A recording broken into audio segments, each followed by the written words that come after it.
ওই স্ত্রীর পেট থেকে কোখ থেকে যখন দুনিয়াতে সন্তান আসে, তো স্ত্রীর থেকেও ওই সন্তানের প্রতি আমাদের মহব্বত মায়াটা বেশি হয়ে যায়, হয় না? জোরে বলেন, হয় কি হয় না? যখন আমরা বউ বাড়িতে নিয়ে আসি, এবার বউটার যদি আমরা মুখে হাসে না দেখতে পাই, কান্দে, তো মা বাবার পরে আমরা রাগ করি, করি না? এত মায়া থাকে, এত মায়া থাকে, এত মায়া থাকে যে মা বাবার প্রতি আমরা রাগ করে, লড়াই করে, ঝগড়া করে, নাই অন্যায় কথা বলে দিই। এবার ওই স্ত্রীর প্রতি এত মহব্বত, ভালোবাসা, ও সুবহানাল্লাহ। যখন স্ত্রীর পেট থেকে যখন সন্তান হয়ে যায় আর ছেলেটা যদি কান্দে, তাহলে স্ত্রীটাকে কি করে? গেল দি নাকি? এই বদমাহিস, এই কমিনি, কত ভাই তো একবারে ওর মুখে লাগাম নাই, উল্টা সিধা করে ওকে গেল দিবার, মাকে গেল দিবার, সারা খানদানকে গেল দিবে একবারে লম্বা সুরে। হ্যাঁ, হালির বেটি হালি কোনে গেছে দেখি, একবারে লম্বা করে গেল দিবে। হ্যাঁ, মানে ওকে গেল দিলে, ওর মাকে গেল দিলে, আর মানে কি? স্ত্রীর থেকে তখন ছেলেটার পরে মহব্বত মায়া বেশি হলো, তার কারণে না গেল দিছে ভাই। হ্যাঁ, মহব্বত করতে হবে, স্ত্রীকে ভালোবাসতে হবে, স্ত্রীর সাথে মহব্বত করতে হবে। আপনি যদি মহব্বত না করেন, কে মহব্বত করবে? আপনার স্ত্রী, আপনি বহুকেরা স্ত্রী করে বাড়িতে নিয়ে আসলেন, আর আপনি যদি তাকে মহব্বত ভালোবাসা না দেন, আর পড়োশির একটা ছেলে যদি মহব্বত ভালোবাসা যদি দেয়, তাহলে তারপরে বিচার বসবে না? বসবে না? জোরে বলেন, বিচার বসবে না? বসবে না?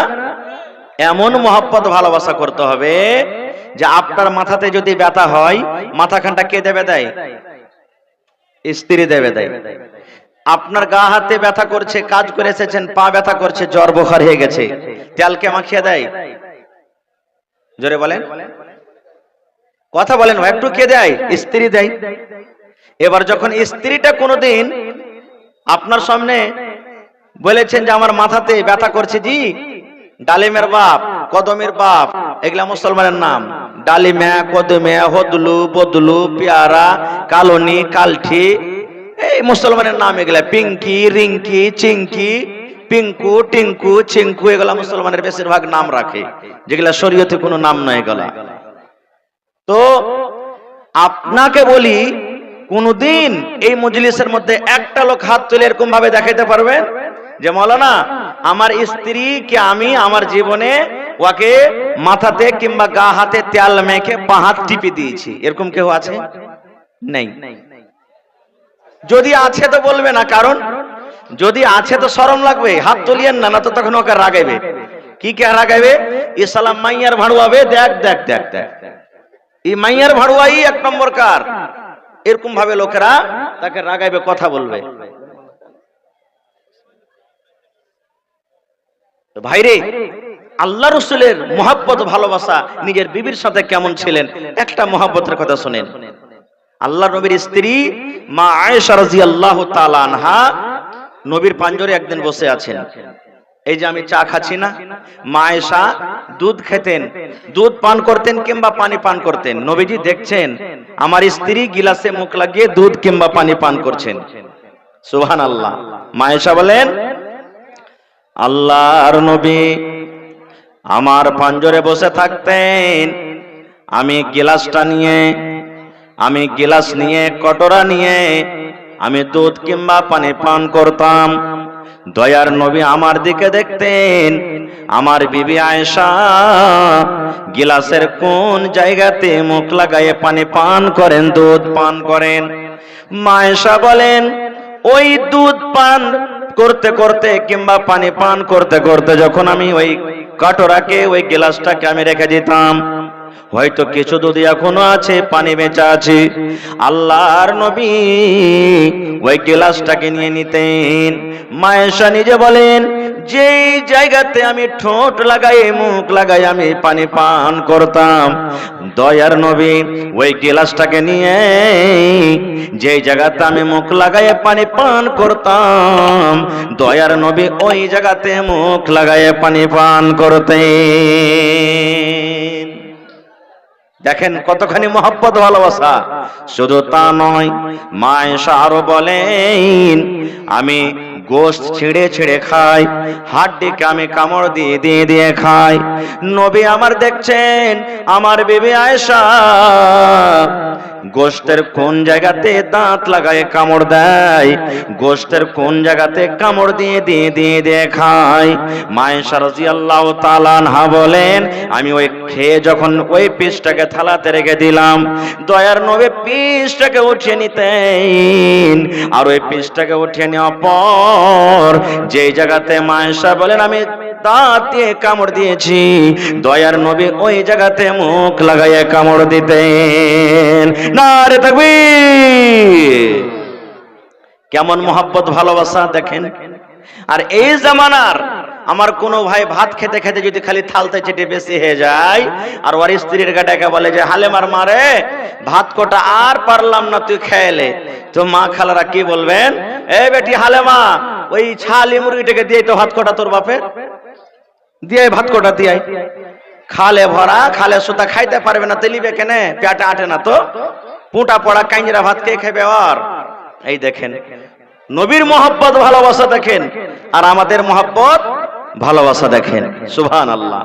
ভাই মুসলমান, মহব্বত ভালোবাসা করতে হবে, কিন্তু বিবি বাড়িতে আছেন, মা বাবা বাড়িতে আছেন।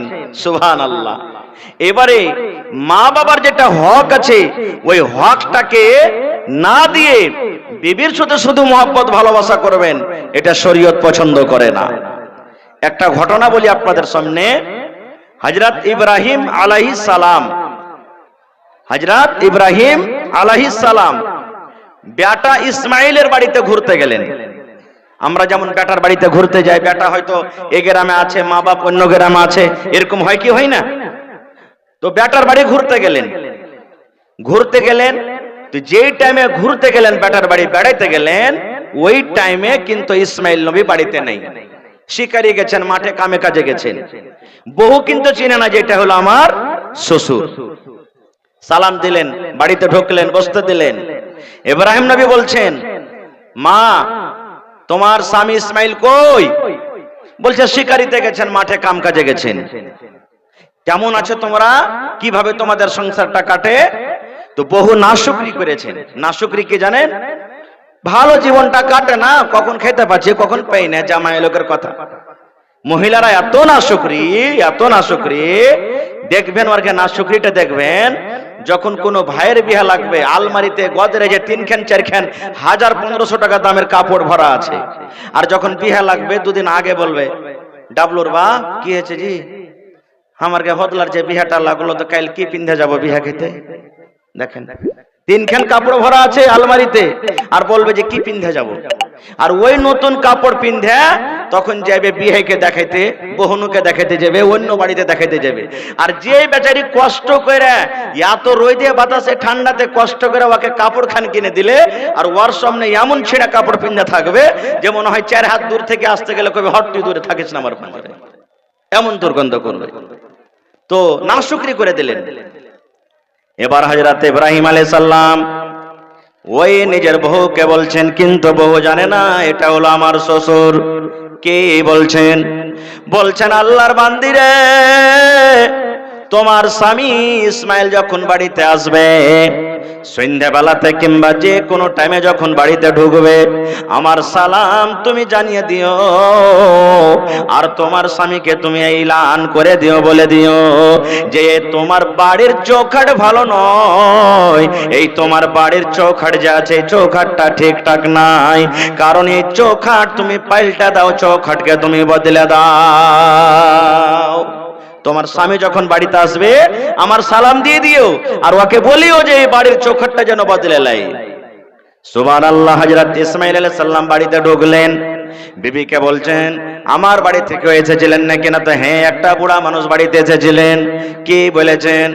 বলছে স্বামী গো, আপনার কথা বলেছেন, যখন বাড়িতে আসবে আমার সালামটা তাকে জানিয়ে দিও, আর এই কথাটা বলে দিও এই বাড়ির চৌখাট ভালো নয়, এই দয়া করে যেন ইসমাইল এই চৌখাটটাকে পাল্টে দেয়। যখন কথাটা বললেন সুবহানাল্লাহ, হযরত ইসমাইল আলাইহিস সালাম বলছেন, বিবি রে, যে বুড়া লোকটা আমার বাড়িতে এসেছিলেন সে কোনো অন্য মানুষ নয় রে, অন্য কোনো লোক নয়, সেটা হলেন আমার আব্বাজান, সেটা হলেন আমার আব্বাজান, সেটা হলেন আমার আব্বাজান ইব্রাহিম নবী খলিলুল্লাহ, সেটা হলেন আমার আব্বাজান। এই আমার ভালোবাসা বিবি শুনে নাও, তোমার ব্যবহারে, তোমার চরিত্রতে, তোমার আখলাকে আমার আব্বাজান খুশি হয়নি, আমার আব্বাজান নারাজ হয়ে গেছেন, তোমার চরিত্রটা আমার আব্বাজানকে ভালো লাগেনি, এই জন্য আমাকে আদেশ করেছেন যে এই বাড়ির চৌখাট পাল্টে দিও। চৌখাট বলতে বিবিরে তুমি, তোমাকে তালাক দেওয়ার কথা আমার আব্বাজান বলে গেছেন। বাড়ির চৌখাট হলে তুমি, তোমাকে তালাক দেওয়ার কথা বলেছেন, যাও তোমাকে তালাক দিয়ে দিলাম, তুমি বাপের বাড়িতে চলে যাও। এই দেখেন সুবহানাল্লাহ, কেমন ছিলেন বাপ আর কেমন ছিলেন বেটা, যে বাপ বেটার কথা শুনে নিলেন আর বুঝে নিলেন যে চৌখাটের মানে কি, আল্লাহুস সামাদ। আর আমাদের বাপ বেটার রিশতা, মোহব্বত, ভালোবাসা কেমন জানতে পারছেন। তাই তো কবি বলছেন, বাপ কা বেটা সরস কা ঘোড়া কুছ নাই তো থোড়া থোড়া। বাপ যেমন হবে বেটা তেমন হবে। গ্রামের যদি মোড়ল ভালো হয় ওর পর্যা ভালো হবে, দেশের রাজা ভালো হয় পর্যারা ভালো হবে। বাপ ভালো হইতে গেলে অবশ্যই বেটারা ভালো হবেন, বেটারা ভালো হবে না, খারাপ হবে কিন্তু সবই খারাপ হবে না। যেমন একটা গল্প বলছি, হাদিস কোরআনের কথা নয় এটা, হাদিস কোরআনের এটা কথা নয়, এটা একটা গল্প বুঝার জন্য বলছি। একটা ছেলে রাস্তা দিয়ে হাঁটছে, হাঁটতে হাঁটতে হাঁটতে হাঁটতে দেখেন যে আপনার লাভা স্টেশন, নাকি লাভা স্টেশনে একটা দোকানে খুবই ভিড়, নাস্তার দোকানে খুব ভিড়, এত ভিড় যে দোকানদার মানে আরাম পাই না যে কখন আমি আরাম করবো, এত ভিড়। ছেলেটা পড়ালেখা ছেলে, ব্যাগ ঘাড়ে আছে, একটা লোককে বলছেন যে হারে ভাই দোকানে ভিড় কিসের হয়েছে? বুঝে বলিস না রে ভাই, এই দোকানে লিট্টির ভিড়, লিট্টি এত বলছে, লিট্টি বুঝেন তো, সামোসা লিট্টি, লিট্টি যেটা হয়, বলছে ভাই লিট্টি এতই দোকানের ভালো যে ও বিক্রি করে ওর করতে পারে না। ছেলেটা বলছে যে তাহলে আমিও খেয়ে দেখি কখন আসবো না আসবো। লিট্টির দোকানে ঢুকেছে, ঢুকে বেঞ্চ টেবিলে বসে বলছে যে লিট্টিওয়ালা ভাই আমাকে একটা লিট্টি গেলা দাও তো। যারা হুঁশিয়ার মানুষ, পড়ালেখা বুদ্ধিজীবী মানুষ, খানা খাওয়ার আগে দেখবে যে খানাটা কেমন, কিছু নাই তো খানাতে। এবার যেমনই লিট্টিটা তার সামনে দিয়েছে ভাই, এবার লিট্টিটাকে যেমনই ভেঙেছে, দেখছে এখানটা চুল পেয়েছে, তো ওরকমটা কি পেয়েছে, চুল পেয়েছে। তখন বলছে ছেলেটা যে ভাই কেমন লিট্টি দিলি রে ভাই, পাল্টে দে না, অন্য লিট্টি দে, এতে চুল আছে। ওই থালাটাকে হটিয়ে অন্য আরেকটা থালাতে আরেকটা লিট্টি দিয়েছে। দেখছে তো অত এখানটা এত বড় চুল লেগে আছে, এর মাথা খারাপ। বলছে হ্যাঁ রে ভাই ভালো লিট্টি গেলা দেনা রে ভাই, কেমন তুই লিট্টি দিছিস, এতেও যে চুল আছে। থালাখানটাকে হটিয়ে আবার একটা লিট্টি দিয়েছে, দেখছে তো অত এখানটা চুল লেগে আছে। এই ছেলেটা বলছে সালায়ার ফ্যাক্টরি দেখবো, কোন ফ্যাক্টরিতে লিট্টি হয় যে যেটাই পাচ্ছি ওইটাতেই চুল পাচ্ছি। আর সব মানুষেরা তো নিজের ধনে আছে, খেয়ে চলে যায়, খেয়ে চলে যায়। গরমের টাইম ভাই, এক পা দু পা করে হাঁটতে হাঁটতে হাঁটতে ভিতর দিকে চলে গেছে, যে জায়গাতে লিট্টি কড়াইতে হয় চলে গেছে।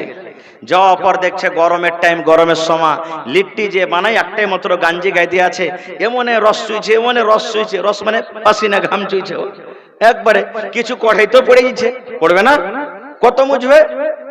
এবারে দেখছে তা আশেপাশে আর কেউ মানুষ নাই, একটাই কিন্তু ওই লোকটা আছে। লোকটা যে আছে তো ওর এখানটা হাত কিন্তু ঠোঁটটা, হাত নাই এখান থেকে কাটা, একটা হাত ভালো আছে আর একটা হলো ঠোঁটটা। আচ্ছা আপনারা বলেন তো লিট্টি গোল হয় না লম্বা হয়? তো গোল করতে গেলে দু হাতের দরকার আছে না এক হাতের দরকার আছে? দু হাত লাগবে না লাগবে না? এই ছেলেটা মনে মনে বলছে যে হবে ইয়ার হাত এখানটা কাটা আছে, ঠোঁটটা হ্যাঁ, আর এখানটা হাতে লিট্টি গোল কেমন করে করছে, কিভাবে গোলটা করছে। দেখছি কি কেমন ভাবে লিট্টি করছে। আটা সানা আছে ভাই, তেল যখন গরম হয়ে গেছে, লিট্টি ছাড়বে, একটুখানি আটা লিয়া বগলটাকে উঠিয়ে মারছে, দেবো না, তেল ছাড়ছে। একটুখানি আটা লিয়ে ওপরে বগলটাকে মারছে, দেবো না, তেল ছাড়ছে। এই দু চারটা যখন ছাড়া হয়েছে, সুবহানাল্লাহ, এই গরমের টাইম বগলখানটাকে এরকম ভাবে উঠিয়ে একবারে ঘাসার মাসার শুরু করে দিয়েছে। এবার ছেলেটা দেখছে তো ওর বগলে 3 ইঞ্চি 4 ইঞ্চি লম্বা লম্বা উলার খেড় লেগে আছে। তখন মনে মনে কইছে ছেলেটা যে আর লিট্টিতে চুল থাকবে না তো থাকবে কি, কি থাকবে? মুসলমান ভাই রে, এই ঘটনা শুনে আপনারা হাসলেন। বলার উদ্দেশ্য রে বন্ধু, আজকে যত আমরা এখানে লোকজন বসে আছি, বেয়াদবি হতে গেলে ছেলে ভাই মনে করে মাফ করবেন। মুসলমানের ঘরে জন্ম নিয়েছি, মুসলমানের ঘরে আমাদের জন্ম, আমরা শরীয়ত মানি, ইসলাম মানি। দেখবেন কত মুসলমান ভাই এমন আছেন ওর গাঞ্জি জামা খুলে চেক করেন, কত ভাই এমন আছে বগলে লম্বা লম্বা হয়ে চুল লেগে আছে না নেই? ইয়ার মানে বোঝা গেল এটা বাবার কমি আছে, এটা হলো বাবার ভুল। ওই বাবা এই খাসিয়াঘাট মাদ্রাসা, এই মাদ্রাসার মতন যদি মাদ্রাসাতে যদি ছেলেরাকে দিত, আমার মাওলানা যে বসে আছেন সভাপতি সাহেব, এরকম মাওলানার হাতে যদি ছেলের হাত কান ধরিয়ে দিত, ওই ছেলেটা নবীর হাদিস পড়ত, ওই ছেলেটা কোরআন পড়ত, ওই ছেলেটা শরীয়ত পড়ত, আর ওই ছেলেটা জানত যে বগলে লম্বা করে চুল রাখতে হয় না। আল্লাহর নবী বলেছেন, উম্মত তোমার যখন কুনি বড় হয়ে যাবে, 8 দিন 10 দিনে তুমি কুনিকে কেটে কেটে ছোট করে নাও, এই মোচটাকে তুমি কেটে ছোট করো, এই দাড়িগুলাকে তুমি বড় করে দাও, আর বগলে তোমার যে চুল হয়েছে এই 15 দিন 20 দিনে 10 দিনে তুমি চুলগুলাকে সাফ করে নাও। নবী বলেছেন, উম্মত রে, নর হোক কিংবা নারী হোক, নাভির তলাতে নাভির নিচেতে সারামগার গোড়াতে যে চুলগুলা হয়, লজ্জাস্থানে যে চুলগুলা হয়, 40 দিনের আগে আগে কেটে আপনাকে সাফ করতে হবে। যদি 40 দিন পার করে যায় আর আপনি যদি চুলগুলাকে সাফ না করেন, আপনার দ্বারাতে পাপ হয়ে যাবে, গুনাহ হয়ে যাবে। নারে তাকবীর। কেন বললাম যে এখানে বাপের ভুল আছে, বাপের দোষ আছে। দেখবেন আগেকার মায়েরা খালারা আল্লাহর রহমতে এখন মেলা কিছু সহি কাজে আমরা করছি বা সুধরে গেছে। 10 বছর 15 বছর যত বাপজি পিন্ডালে মায়েরা খালারা আছেন, দেখবেন ছেলেরা যখন আইগিনাতে পেশাব করতে রাতের বেলা তিনি যেত, তখন ওরা একটা দোয়া শিখাইতো। ছেলেটা ঢুলছে, চোখ ঢুলমুল করছে, উল্টা পড়ছে সাইডে, এবার ছেলেটাকে মা মারতো কাকে এক হুড়া আর বলতো রে মোর বেটা মোর, দোয়া পড় না, বিছানে কেন মুছছিস? কি দোয়া শিখাইতো জানেন? 1 বাত্তা 2 বাত্তা 3 বাত্তা, ঘর সুত্তা বাহির মুত্তা, শেখাতো না? 1 বাত্তা 2 বাত্তা 3 বাত্তা, ঘর সুত্তা বাহির মুত্তা। এই মুসলমান, ওই মা যদি জানতেন, ওই মা যদি পড়ালেখা হতো, ছেলেরাকে 1 বাত্তা 2 বাত্তা জীবনে শেখাতেন না।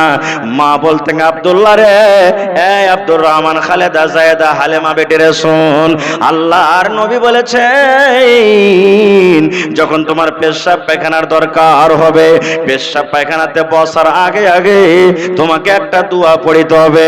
কি দোয়াটা? বিসমিল্লাহি আল্লাহুম্মা ইন্নী আউযু বিকা মিনাল খুবুসি ওয়াল খাবাইস। এটা না দোয়া? এটা না দোয়া? হ্যাঁ, সবাই জানি না এটা দোয়া, জানি না। এই দোয়া থেকে দূর আছি। কত লোককে ভাই দেখেছি দাঁড় হয়ে পেশাব করছে, এদিকে সিগারেট টানছে, তাও সিগারেট টানছে, বিড়ি টানছে, গল্প করছে। কত ভাইকে দেখেছি। ভাইরে, আমি কথাটাকে ওদিকে না দিয়ে লাইনে আসি যে মা বাপ যেমন হবে ছেলেটা, কত ভাইকে দেখবেন এই কথাটা বলবে, ওর যখন ব্রেন টনিক খাওয়ার মনে হবে। ব্রেন টনিক বুঝেন তো? জি না, ব্রেন টনিক ইয়ার নাম হলো, যাকে আমরা খাইনি বলি, ইয়ার নাম আমি ব্রেন টনিক রেখেছি।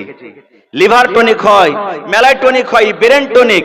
দেখবেন ভাইরা যারা খাইনি খেয়েছে না, এর ব্রেন কাজ করবে না, আমি নিয়ে এক চুটকি তখন দেখছি কাজ কেমন করে হয়েছে, দেখছি। এর নাম ব্রেন টনিক। কত ভাইকে দেখবেন ছেলেকে বলবে, নিজের সন্তানকে বলবে, আব্দুল্লাহ লাগাতো একবার দে, মশলা মালপানি গেলা লাগা একবার। কত ভাই বলবে বেটারে ওই কুঠির ওপরে শিকার ওপরে বিড়ি থাওয়া আছে, একটা ধরিয়ে লিয়ে তো।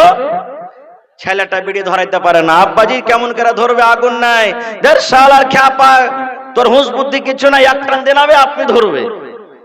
এই যে দেখেন ভাই, ছেলেরাকে যদি এরকম আপনি ছোট থেকে এরকম যদি জ্ঞান বুদ্ধি দেন, ওই ছেলেটা বড় হয়ে আপনার মতন হবে না? হবে না?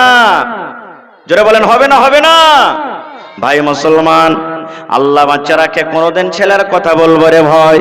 আল্লাহ রাব্বুল আমিন পাক পবিত্র কিতাব কোরআনে বলেন, ওয়া কাযা রাব্বুকা আল্লা তা'বুদু ইল্লা ইয়াহু ওয়া বিল ওয়ালিদাইনি ইহসানা।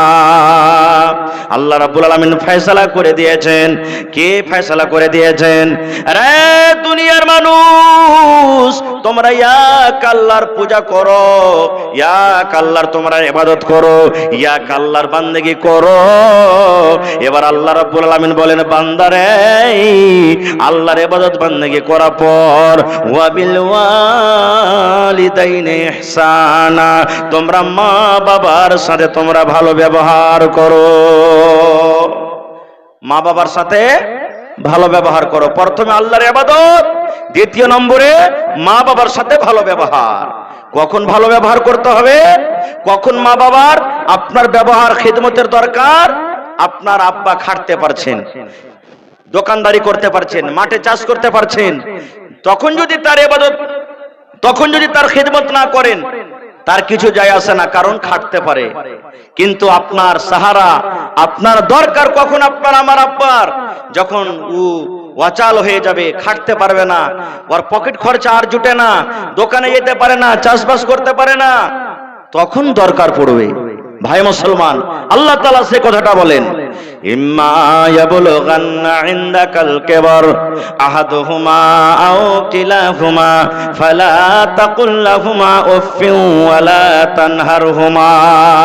আল্লাহ রাব্বুল আলামিন বলেন, আরে দুনিয়ার মানুষ, মা বাপ তোমার বাড়িতে আছে, মা বাবার মধ্যে যখন দুইজন যখন বয়স্ক হয়ে যাবে, দুইজন যখন বুড়িয়ে যাবে, কিংবা দুজনের মধ্যে যখন একজন বুড়িয়ে যাবে, আল্লাহ রাব্বুল আলামিন বলেন, যখন তার সামনে তোমরা কথা বলবে, ধমক দিয়ে তুমি কথা বলিও না, ঝনকামেরা তুমি কথা বলিও না। কেমন ভাবে কথা বলতে হবে? আল্লাহ রাব্বুল আলামিন বলেন, বান্দারে ওয়া কুল্লাহুমা কাওলান কারীমা, নরম করে কথা বলতে হবে। কেমন করে নরম করে কথা বলতে হবে? ধরেন আপনার মা বাড়িতে আছেন, মা কিংবা বাবা যদি বলেন, বেটারে ও আব্দুল্লাহ, আব্দুর রহমান, লাভার মার্কেট তুই চলে যাবি রে ধন, আমার জন্য দুটা মিষ্টি গলা নিয়ে আসিস রে বেটা, 1 কেজি আপেল নিয়ে আসিস, বেটারে আমার কাপড় ছিঁড়ে গেছে, একটা আমার জন্য কাপড় নিয়ে আসবি। যদি আব্বা বলে, বেটারি আমার লুঙ্গিটা ছিঁড়ে গেছে রে ধন, আমার জন্য একটা তুই সুন্দর লুঙ্গি নিয়ে আসবে, এই মতো যদি আমার আপনার আব্বা জান কোনো কথা বলেন, আল্লাহ বলেন, বান্দারে মা বাবার সাথে তুমি চোখ গরম করে কথা বলিও না, ধমক দিয়ে তুমি কথা বলিও না, পারবো না, পারবো না, পারবো না, এভাবে তুমি বলিও না। তুমি যদি গরিব মানুষ হও, তোমার পকেটে যদি টাকা না থাকে, মাকে আদর করে সুন্দর করে বলো, মা গো, ও আমার আব্বা জান, 2 দিন আপনি থামেন, 3 দিন থামেন, 5 দিন থামেন, আপনার জন্য আমি সুন্দর একটা কাপড় নিয়ে আসবো, আপনার জন্য আমি মিষ্টি নিয়ে আসবো। এইভাবে সুন্দর করে মিষ্টি ভাবে কথা বলতে হবে। আল্লাহ রাব্বুল আলামিন বলেন, বান্দারে যেন তোমার কথা শুনে তোমার আব্বার কলিজাতে যেন ধাক্কা না লেগে যায়, যেন তোমার কথাটা শুনে তোমার মায়ের কলিজাতে যেন ধাক্কা না লেগে যায়। এবার আল্লাহ রাব্বুল আলামিন তারপরে বলেন, আরে আমার বান্দা, তোমার মা বাবা এত বড় নিয়ামত, মা বাবা এত বড় নিয়ামত, মা বাবাকে এত বড় নিয়ামত করে তোমাকে দিয়েছি, সেই মা বাবার জন্য তোমরা দোয়া করবে। কিভাবে দোয়া করবে? রব্বির হামহুমা কামা রাব্বায়ানি সগীরা। পড়েন মনে মনে, রব্বির হামহুমা কামা রাব্বায়ানি সগীরা। আয় আল্লাহ, তুমি আমার মা বাবার পরে ওরকম রহম করো, দয়া করো, যেমন ছোটকালে আমার প্রতি রহম দয়া করেছে। ছোটকালে দয়া করেনি ভাই? রহম করেননি? জোরে বলেন, রহম করেছেন না করেননি? রহম করেছেন। কিভাবে রহম করেছেন? ওরে সুবহানাল্লাহ, যখন দুনিয়াতে আমরা এসেছি আমাদের মুখে কথা ছিল না, শুধু কান্না ছাড়া। কান্না ছাড়া কোনো কথা মাকে মা বলে ডাকতে পারতাম না। ও মা ভোক লেগেছে খেতে দাও, মা পায়খানা করেছি কিংবা পায়খানা করব, এই মতো আমরা কথা বলতে পারতাম না। ওরে সুবহানাল্লাহ, আল্লাহ রাব্বুল আমিন মা বাবাকে আমাদের জন্য এত বড় নিয়ামত দান করেছেন রে বন্ধু। আমার মা, আপনার মা যখন বাড়িতে কোনো কাম কাজ করতেন, হয়তো গলি ঝাড়ু দিচ্ছেন, রুটি করছেন, রান্না বান্না করছেন, আমাকে আপনাকে ঝোলনাতে বিছানাতে শুইয়ে রেখেছেন।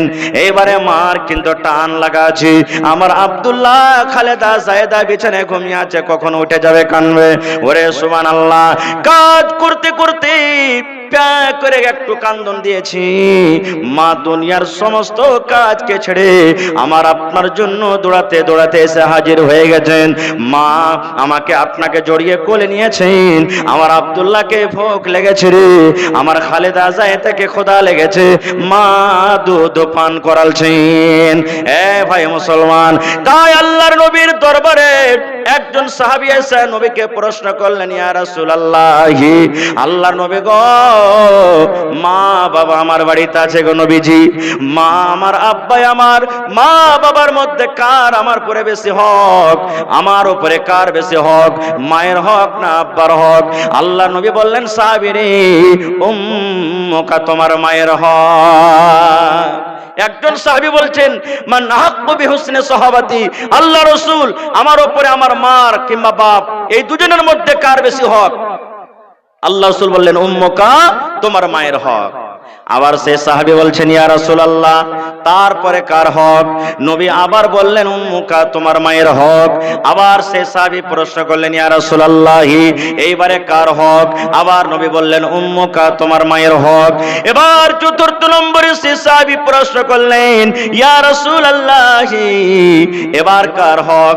এবার নবী বললেন, সাহাবী রে, আবুকা তোমার আব্বার হক।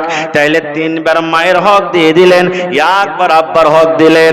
বন্ধুরা, তবে এই কথা আমাদেরকে বুঝতে হবে না যে মার বেশি হক, মায়ের খেদমত করব, মার কথা শুনবো, মার কথা মানবো, কিন্তু আব্বার কথা শুনবো না, আব্বার কথা মানবো না, কারণ আব্বার হলো হক কম। এরকম আমাদেরকে বোঝা নিতে হবে না, কারণ আল্লাহ রাব্বুল আমিন মা বাপ দুজনের খেদমত করার কথা বলেছেন, মা বাবার দুজনের খেদমত করার আদেশ করেছেন। এই জন্য এক নজরে আমাদেরকে দুজনকে দেখতে হবে। ভাই মুসলমান, মার হক এই জন্য বেশি হয়ে গেল। ওরে সুবহানাল্লাহ, দুনিয়াতে আমরা যখন আসি, যেই দিন আমি মায়ের পেটে যেই দিন গর্ভধারণ করলাম, ওরে সুবহানাল্লাহ, আপনারা জানেন বাড়িতে যারা স্ত্রী আছে, স্ত্রীর কষ্ট আমরা দেখি, মায়ের কষ্ট তেমনই হয়েছে আজকে যেমন আমাদের স্ত্রীর কষ্ট হয় যেই দিন সন্তান পেটের ভিতরে আসি।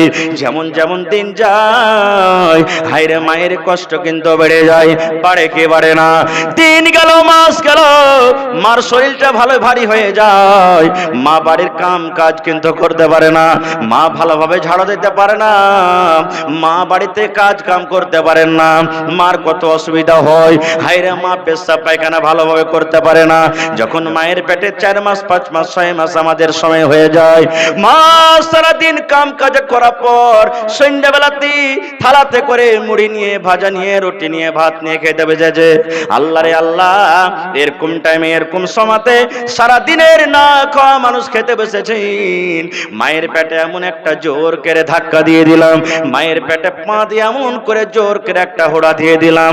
হায়রে আমার দরদিনী মা, মা সারাদিনের কাজ করা মানুষ, না খেয়ে মা চোখ দিয়ে ঝরঝর করে পানি ঝরাতে ঝরাতে মা শুয়ে গেলেন।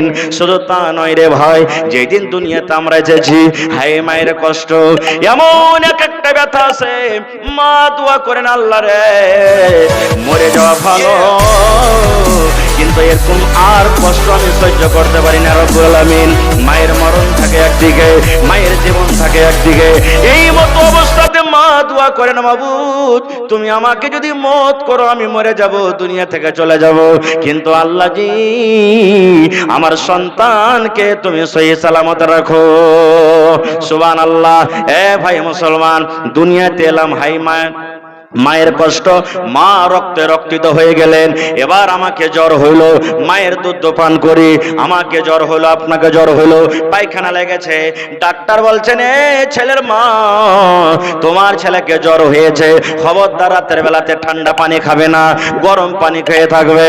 এই ছেলের মা তোমার ছেলেকে পায়খানা ধরে নিয়েছে, তুমি মাছ মাংস খাবে না, ডিম খাবে না, তোমাকে সবজি দিয়ে তরকারি দিয়ে ভাত খেতে হবে।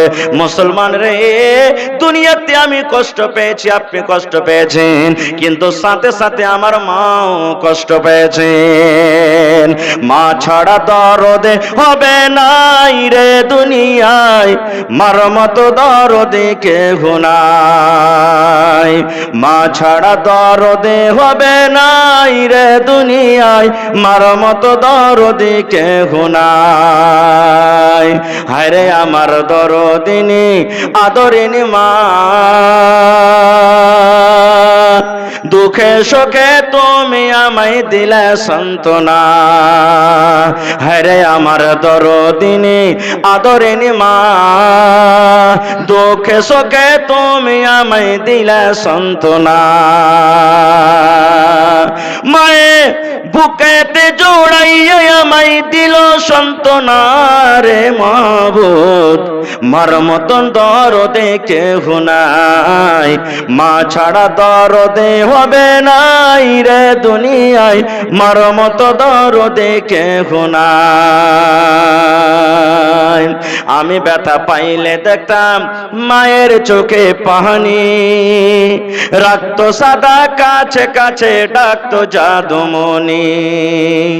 আমি ব্যথা পাইলে দেখতাম মায়ের চোখে পানি, রাখতো সাদা কাছে কাছে ডাকতো জাদুমণি। মায়ে আমার জন্য করলো দোয়া আল্লাহর দরগায় রে দুনিয়ায়, মার মতো দরদে কেহ নাই। মা ছাড়া দরদে হবে নাই রে দুনিয়ায়, মার মতো দরদে কেহ নাই। ভাই মুসলমান, মার যদি খিদমত সেবা করেন, আখিরাতে আল্লাহ তাআলা তো বদলা দিবেনই দিবেন, দুনিয়া তো আল্লাহ মুসিবত থেকে বাঁচিয়ে নেবেন। এটা বিশ্বাস রাখেন? বিশ্বাস আছে কি? এর প্রমাণ হাজী মাওলানা, এর কি প্রমাণ আছে? জি, বুখারী মুসলিমের হাদিস। হাদিসটা হলো খুবই লম্বা, শর্টে আমি 2 মিনিটে শেষ করব। আল্লাহর নবী বলেছেন, 3টা লোক রাস্তা দিয়ে হাঁটছেন, সাফার করছেন। কয়টা লোক ভাই? জোরে বলেন। 3টা লোক রাস্তা দিয়ে হাঁটছেন। হাঁটতে হাঁটতে হাঁটতে হাঁটতে হঠাৎ করে কোন দিক থেকে ঝড় বৃষ্টি চলে এলো। আশেপাশে বাড়ি, গাঁ গ্রাম কিচ্ছু দেখা যায় না। কোথায় লুকাবে?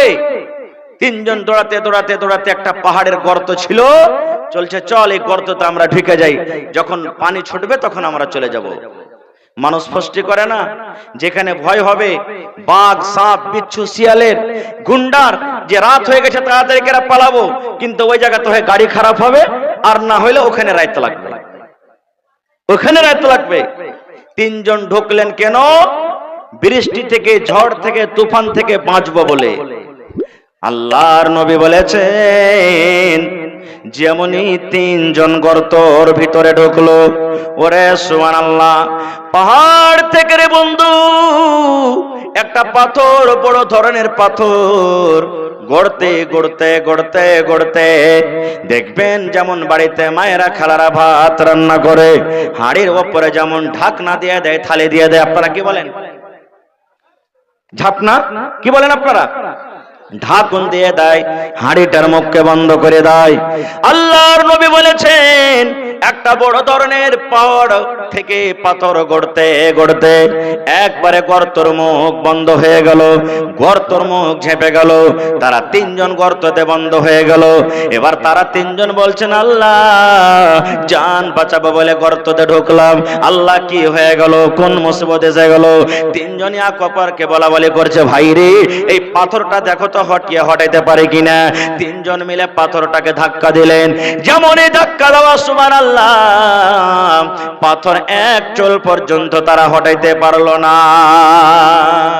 পাথর হটে না। তারা বলছে, আল্লাহ এই তো কবর হয়ে গেল আমাদের গর্ত, এখানেই মরে যাব, আর বাড়ি যেতে পারবো না, ঘুরে ছেলে মেয়ের আর মুখ দেখতে পারবো না, আল্লাহ এই জায়গাতে আমাদের মত হয়ে যাবে। এইবারে লম্বা ঘটনা ছোট করে বলি, তিনজনের মধ্যে একজন অপরজনকে বলা বলি করছে, হারে ভাই কাহকে যদি ডাকি তো শুনতে পাইবে না, আর বাড়িও আশা করছি ঘুরে যেতে পারবো না, তা আমাদের যদি সাহায্যকারী হন তো একটা হবে, সেটা কে? জোরে বলেন, আল্লাহ হবেন। তো ভাইরে জীবনে কি এরকম আমরা কি কোনো কাজ করেছি যে কাজটা যদি আল্লাহ তাবারক ওয়া তাআলার সামনে রাখি আর বলি, মাবুদ এই কাজটা যদি তোমাকে রাজি করার জন্য করে থাকি, তো আজকে এই পাথর হটিয়ে এই মুসিবত থেকে আল্লাহ বাঁচিয়ে নাও। এরকম কি কোনো কাজ করেছি? দেখবেন জীবনে কোনো ভালাই কাজ করবেন, নেকির কাজ করবেন, সুবহানাল্লাহ, মন খুশি হবে, মন বড় হবে আপনার। এবারে তিনজনের মধ্যে একজন বলতে লাগলেন, ভাইরে আমার জীবনে কিন্তু একটা আমি আমল করেছি, একটা নেকির কাজ করেছি। বলছে কি কাজ? বলছে ভাই রে খানা কাজ করেছি রে ভাই। বলছে কি কাজ? বলছে ভাই রে আমার বাড়িতে আমার আব্বা জান ছিলেন, মা ছিলেন, বাপ ছিলেন দুইজন, কিন্তু তারা বুড়া মানুষ হয়েছিলেন, বয়স্ক হয়ে গেছিলেন। এবার আমার বাড়িতে কিছু বকরি ছিল, ওই বকরি আমি চড়াইতে যাইতাম।